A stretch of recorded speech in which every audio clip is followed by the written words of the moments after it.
नमस्कार, मिशन 2019 में आपका स्वागत है। मैं हूं अखिलेश शर्मा।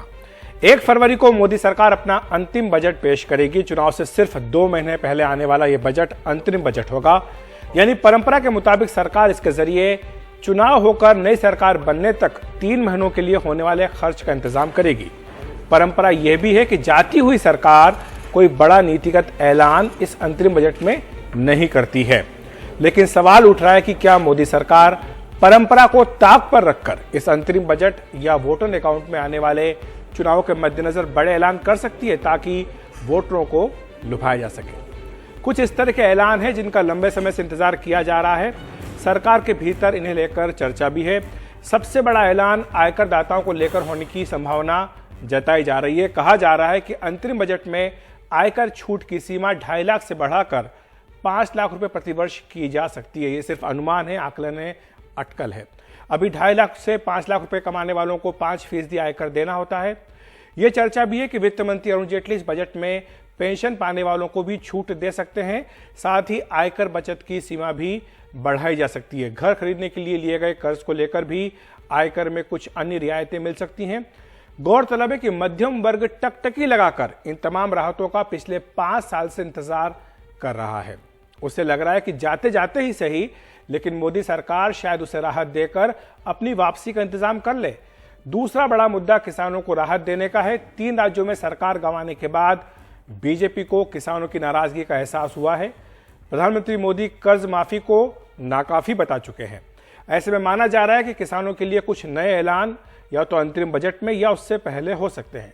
इसमें 0 ब्याज दर पर कर्ज देना और 2 लाख रुपए तक के कर्ज के लिए कुछ भी गिरवी न रखना जैसे उपाय शामिल हैं। एक विकल्प तेलंगाना के रैयत बंधु या उड़ीसा की कालिया योजना की तर्ज पर राहत देना है, जिसमें छोटे और मंझोले किसानों को प्रति एकड़ प्रति फसल के हिसाब से बीज, खाद वगैरह के लिए तयशुदा रकम दी जाती है। बेरोजगारों के लिए भी कोई बड़ा ऐलान संभव है, लेकिन इन तमाम संभावनाओं के बीच सवाल है कि क्या मोदी सरकार वाकई खजाना खोल पाएगी। खुद सरकार ने ही वित्तीय घाटे का लक्ष्य 3.3% रखा है। जीएसटी में कलेक्शन पहले ही उम्मीद से कम आ रहा है। सरकारी कंपनियां नहीं बिक पा रही हैं, तो ऐसे में इस लक्ष्य को पूरा करना एक चुनौती है। एक तरफ परंपरा कायम रखने की चुनौती है, तो दूसरी तरफ सत्ता में वापसी का लक्ष्य। बीजेपी के कई नेता कहने लगे हैं कि खजाना भरने से क्या फायदा अगर कोई दूसरी सरकार आकर उसे लुटाए। इससे अच्छा है कि आप खजाना लुटा दें और फिर सत्ता में वापस आए। वैसे बता दूं कि चुनावी साल में अंतरिम बजट में लुभावने ऐलान से पिछली सरकारें बचती रही हैं, लेकिन कुछ अपवाद भी हैं।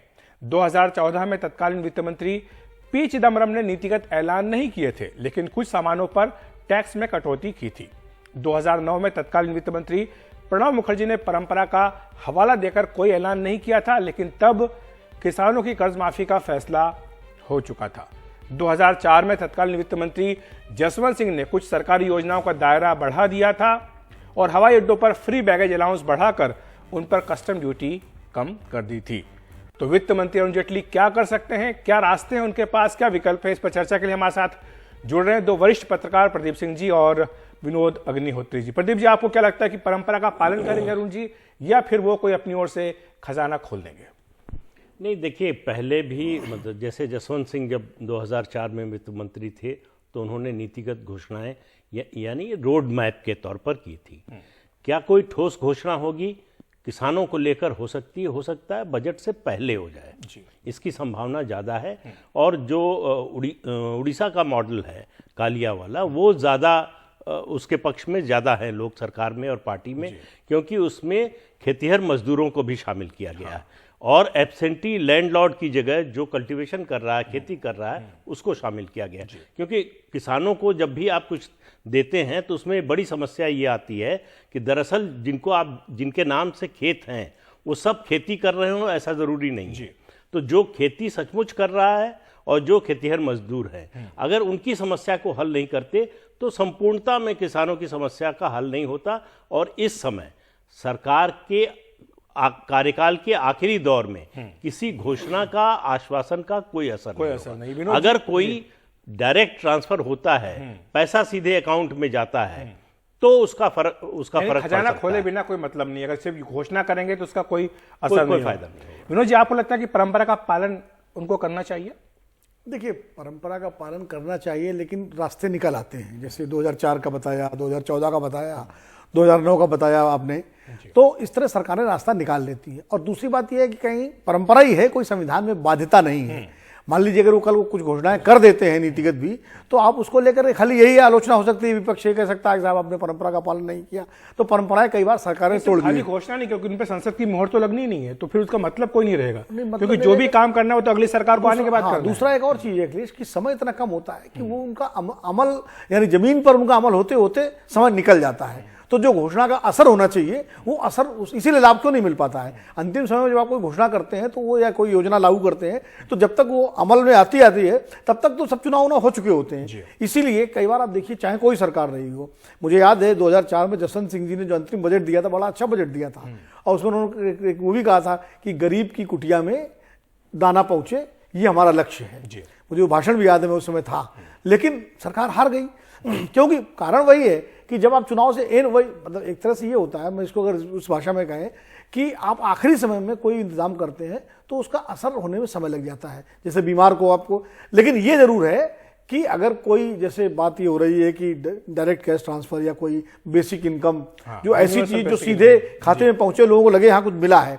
जैसे किसानों को कर्ज माफी जब 2009 में चुनाव से पहले यूपीए सरकार ने की थी, तो उसका सीधा असर पड़ा था और उसका लोगों को फायदा डायरेक्ट मिला था, और इसलिए उसका एक फायदा मिला यूपीए को भी। तो ये चीजें तभी होती हैं। लेकिन मैं ये नहीं कह सकता कि परंपरा नहीं तोड़ेंगे, परंपरा तोड़ी भी जा सकती है, बीच का रास्ता भी निकाला जा सकता है। वैसे ये सवाल प्रदीप जी अभी पूछा गया, सीएनबीसी का एक कार्यक्रम हो रहा था जिसमें कि वो न्यूयॉर्क से सीधे बातचीत कर रहे थे, उनसे सवाल पूछा गया था कि आप परंपरा का पालन करेंगे या फिर क्या करेंगे। तो उन्होंने कहा कि अमूमन तो परंपरा का पालन होता है, लेकिन शब्द का भी इस्तेमाल फिर उन्होंने किया कि आज जो परिस्थितियां हैं वो भी देखनी होगी, क्या हो रहा है क्या नहीं हो रहा है। किसानों के बारे में उनसे पूछा गया तो उन्होंने कहा कि निश्चित तौर पर ये सेक्टर है, इसके लिए काफी कुछ करना भी बाकी है। तो इस तरह के इंडिकेशन भी मिल रहे हैं सरकार की ओर से। लेकिन एक बड़ा तबका ये भी है मध्य वर्ग का, जो काफी समय से कह रहा है कि हमें भी कुछ दीजिए। हालांकि अरुण जेटली कहते आए कि हर बजट में उन्होंने कुछ न कुछ आयकर में छूट दी है, लेकिन आपको लगता है कि अंतरिम बजट एक ऐसा मौका हो सकता है जिसमें कि सरकार एक बड़ा राहत उनको दे? देखिए, हो तो सकता है। सबसे ताज़ा उदाहरण जो है कर्नाटक का है। अभी मई में कर्नाटक विधानसभा के चुनाव हुए और मार्च अप्रैल में राज्य सरकार फुल फ्लेज्ड बजट लेकर आई है। तो ये ऐसा नहीं है कि ये पहली बार होगा, अगर होगा तो, लेकिन फुल फ्लेज बजट आएगा इसकी उम्मीद लगभग नहीं है। हाँ, वो तो दूसरी बात यह है कि देखिए, दुनिया भर में जो सत्तारूढ़ दल है वो अगर अपने कार्यकाल के आखिरी दौर में कोई आश्वासन देता है तो लोग भरोसा नहीं करते। उनको लगता है कि हमने आपको 5 साल का मौका दिया, आपने 5 साल में अगर नहीं किया तो अब आखिरी मौके पर आप घोषणा कर रहे हैं, तो उस पर विश्वास हमारा नहीं है। लेकिन विपक्ष में जो है वो जो आश्वासन देते हैं उस पर ज्यादा लोगों को भरोसा होता है, क्योंकि सपने दिखाते हैं, सपने दिखाते हैं। क्यों? और इसीलिए आप देखिए, दुनिया भर की जितनी डेमोक्रेसीज हैं, सब जगह ये हो रहा है पार्टियों के लिए कि चुनाव से पहले विपक्ष में रहते हुए वायदे करना आसान है, लेकिन सरकार में आने के बाद उन वायदों पर अमल करना मुश्किल होता है। तो ये चैलेंज है पूरे डेमोक्रेटिक सिस्टम के लिए, अभी कोई भी पार्टी सत्ता में रहे। विनोद जी, इसी को लेकर के बात हो रही थी कि जो बीजेपी के वर्कर्स है, कार्यकर्ता है, नेता है, वो बोलने लगे कि ठीक है महाराज, आपने अपना खजाना भर लिया, काफी भर लिया, अब इस खजाने को खोलिए, वरना खजाना भरने का फायदा क्या कि अगर आप खजाना भरें लेकिन फिर कोई दूसरी पार्टी आएगी सरकार में, वो खजाना लुटा के फिर से सरकार में आ जाएगी। ये बात तो पार्टी के स्तर पर हो ही रही है, और कई मंत्री लोग भी इस बात को कह रहे हैं कि भाई अभी हम अगर खजाना लुटा देंगे तो उसका हमको फायदा मिल सकता है। और अभी बल्कि कुछ लोग तो ये भी कह रहे हैं कि वो ऐसी घोषणाएं कर दीजिए कि अगर हम सत्ता में लौट आते हैं तो देखा जाएगा उनको पूरा करेंगे कैसे करते हैं, और नहीं तो नहीं आएंगे तो अगली सरकार जाने। लेकिन तो कुल मिला के ये इसमें दोनों स्थितियां होती हैं। लेकिन एक बात बहुत महत्वपूर्ण है कि देखिए, होगा वही जो प्रधानमंत्री जी चाहेंगे। आपने वित्त मंत्री जी की बात कही, इसलिए वित्त मंत्री जी ने किंतु परंतु ये लगाया कि परंपरा का पालन भी हो सकता है, लेकिन क्योंकि आखिर अंतिम फैसला तो प्रधानमंत्री नरेंद्र मोदी जी को करना है कि परंपरा तोड़नी है या बीच का रास्ता निकालना है। और दूसरी बात, ये 2 महत्वपूर्ण फैसले तो सरकार कर चुकी है। सवर्णों को, अगड़ी जातियों को आरक्षण देने वाला एक बड़ा कदम लिया, और अभी जो है 7वें वेतन आयोग की जो सिफारिशें मान करके उन्होंने, तो 2 चीजें तो उन्होंने कर दी। मध्य वर्ग को राहत तो इससे भी मिलेगी जो ये 7वें वेतन आयोग वाला उन्होंने किया है। आयकर वाली एक बड़ी पुरानी मांग हमेशा हर बजट में होती है, हर बजट में ये आयकर की सीमा बढ़ाई जाए। आज जितने बजट हमने कवर किए हैं, प्रदीप जी ने तो हमसे भी ज्यादा कवर किए होंगे, कि ये हमेशा मांग होती है और अपेक्षाएं होती है कि 5 लाख हो जाए, लेकिन सरकार 20,000 बढ़ा देती है, 10,000 बढ़ा देती है, बहुत कम देती है। क्योंकि आयकर सीमा मुख्य मूल स्रोत जो राजस्व का है वो आयकरदाता ही है, और वो बहुत कम संख्या है। आप देखिए, अगर आबादी की तुलना में देखें तो उनका कितना कम प्रतिशत जो आयकर देते हैं। तो मध्यवर्ग तो उम्मीद कर रहा है, लेकिन वो 2.5 लाख से 5 लाख होगी, मुझे इसमें संदेह लगता है। प्रदीप जी, थोड़ा सियासी मायने भी हैं, क्योंकि सरकार ने ये कहा था कि जो वित्तीय घाटा है उसको 3.3% पर लेकर आएंगे। जीएसटी लागू किया गया, लेकिन आप जानते हैं कि जो जीएसटी के जो कलेक्शन होना चाहिए था वो सरकार की उम्मीद के हिसाब से नहीं आ रहा। 1 लाख करोड़ जो है वो सिर्फ एक ही बार उन्होंने पार किया है। और साथ ही जो 8 महीने का हम अगर देखें उठा करके खाका, तो जो उनका लक्ष्य था वित्तीय घाटे को कम करने का, उसका करीब 110% वो पहले ही पार कर चुके थे। यानी उनके पास अब ज्यादा स्पेस नहीं है कुछ भी करने के लिए। देखिए अखिलेश जी, ये फिस्कल डेफिसिट के जो टारगेट्स होते हैं उनको लेकर दुनिया भर में बड़ी बहस है। अर्थशास्त्रियों में मतभेद है इस पर। एक वर्ग है अर्थशास्त्रियों का जो कहता है कि फिस्कल डेफिसिट की चिंता मत कीजिए, अगर आप प्रोडक्टिव कामों के लिए खर्च कर रहे हैं पैसा, तो फिस्कल डेफिसिट अगर टारगेट आप अचीव नहीं करते हैं तो भी कोई बात नहीं। लेकिन आप अनप्रोडक्टिव काम के लिए अगर उस पैसे का इस्तेमाल करते हैं तो वो अर्थव्यवस्था के लिए नुकसानदायक होता है। दूसरा पक्ष है कि आपने 4-4.5 साल तक फिस्कल डिसिप्लिन मेंटेन किया है, उसका असर आपके फॉरेन डायरेक्ट इन्वेस्टमेंट पर पड़ता है। इन्वेस्टमेंट का जो पूरा माहौल है, बाहर से जो लोग पैसा लगाने आना चाहते हैं उनको स्टेबिलिटी नजर आती है, तो उसका आपको पालन करना चाहिए किसी भी हालत में। लेकिन अब चुनौती जो है कि गुड इकोनॉमिक्स गुड पॉलिटिक्स होगी कि नहीं, ये सवाल, ये चॉइस जो है, ये डायलेमा है इस सरकार के सामने कि वो अर्थव्यवस्था को प्रोफेशनल दृष्टि से देखें या अपनी राजनीति या पॉपुलिस्ट तरीके से जो है। देखो ये सवाल विनोद जी आपसे कि अच्छी राजनीति और अच्छी अर्थव्यवस्था दोनों में संतुलन बनाना एक बहुत बड़ी चुनौती होती है। कहा जाता है कि दोनों एक साथ आप नहीं कर पाएंगे। तो आपको लगता है कि अब 4.5 साल में जो सरकार ऐसा क्या काम है जो नहीं कर पाई, जो अगले हम कहें 15 दिन में कर लेगी?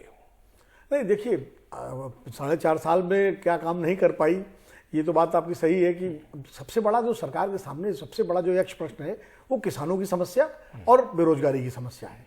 ये दो ऐसी, और तीसरा आप कह सकते हैं जो लघु और मध्यम उद्योगों का जो जीएसटी और नोटबंदी के बाद जो वहाँ पर जो एक तरह से मंदी की स्थिति आई है या वहाँ बंदी हुई है, वो ये 3 चुनौतियां बड़ी सरकार के सामने हैं। अब इन तीनों चुनौतियों को 2 महीने में सरकार, कोई भी सरकार एकदम से पार नहीं पा सकती। इसलिए जाहिर है सरकार कुछ ऐसा करना चाहेगी, ऐसा दिखाना चाहेगी कि वो गंभीर है इन सारी समस्याओं को करने के लिए और उस दिशा में प्रयास कर रही है। इसलिए हो सकता है किसानों के लिए कुछ अच्छी कल्याणकारी घोषणाएं हो, जिसकी चर्चा भी आ रही है कि शायद कुछ उनको राहत दी जाए, उनको कम ब्याज पर कर्ज दिया जाए, इस तरह की घोषणाएं हो रही हैं। कर्ज माफी तो संभव नहीं है पूरे देश में, जो कि राहुल गांधी मांग रहे हैं, वो मतलब एक तरह से चुनावी नारा जरूर है। कर्ज माफी जो है नाकाफी है, नाकाफी भी है और मुमकिन भी नहीं है। उसमें इतना ज्यादा पैसा इन्वॉल्व है किसी भी सरकार के लिए। 3-4 लाख करोड़ रुपया जो है एकदम से कर्ज माफ करना अर्थव्यवस्था के लिए, मुझे नहीं आपको लगता नहीं कांग्रेस इसको एक बड़ा मुद्दा बनाएगी? कांग्रेस तो बना ही रही है, वादा कर चुके हैं कि उनकी सरकार आएगी तो पूरे देश में कांग्रेस तो मुद्दा बना ही रही है और अपने 3 राज्यों का उदाहरण भी दे रहे हैं। लेकिन समस्या ये सरकार के सामने बड़ी चुनौती है। इसीलिए सबसे ज्यादा जो सरकार ध्यान दे रही है, देखिए राधा मोहन सिंह कृषि मंत्री के साथ कितनी बैठकें हुई है सरकार की, प्रधानमंत्री जी की और पार्टी अध्यक्ष अमित शाह जी की, और सबसे कोशिश वो यही कर रहे हैं कि किसानों का जो असंतोष है उसको किस तरह से कम से कम। ठीक है, हम बात करेंगे कि किसानों की बात तो हो रही है, लेकिन जो बेरोजगारी की बात लगातार हो रही है उस पर सरकार क्या कर सकती है? क्या सरकार के तर्कश में अब भी कोई तीर बचा है कि जो इस समस्या को लेकर गंभीर जो सवाल खड़े हुए उनका जवाब दे सके? लेकिन वक्त एक ब्रेक का।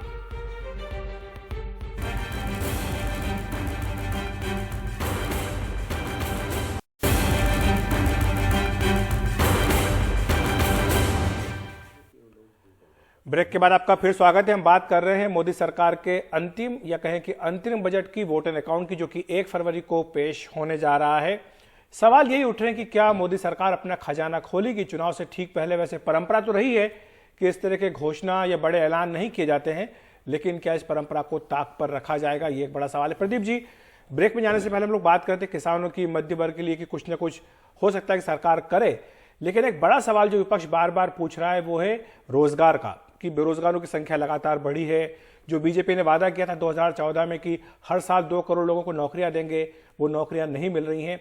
आपको लगता है कि अब कुछ समय बचा है कि वो कोई घोषणा कर दें, कोई योजना ले आए? जैसे हमने देखा मध्य प्रदेश, राजस्थान में कांग्रेस ने कहा कि वो एक बेरोजगारी भत्ता देंगे।